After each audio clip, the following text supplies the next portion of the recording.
सय्यदा आयशा रज़ियल्लाहु तआला अन्हा फरमाती हैं अन्ना रसूलुल्लाहि सल्लल्लाहु अलैहि वसल्लम काना इज़्तका, नबी अलैहिस्सलातु वस्सलाम को ज़िंदगी में अगर कभी बुखार होता, कभी कोई परेशानी लाहिक होती तो आप मुअव्विज़तैन पढ़, सूरतुल फलक पढ़ते, सूरतुल नास पढ़ के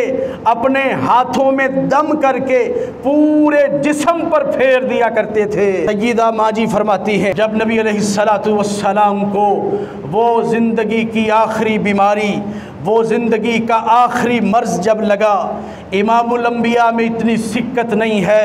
आप अलैहिस्सलातु वस्सलाम में इतनी ताकत नहीं है कि आप मुअव्विज़तैन पढ़ के अपने जिस्म मुबारक पर दम कर सकें। सय्यदा फरमाती हैं मैंने सूरतुल फलक पढ़ी, सूरतुल नास पढ़ी और इमामुल अंबिया पर मैंने फूंक मार के आप ही के हाथ को पकड़ के आपके जिस्म पर फेर दिया। आप बीमारी में दम करते थे, जब दम ना कर सके सय्यदा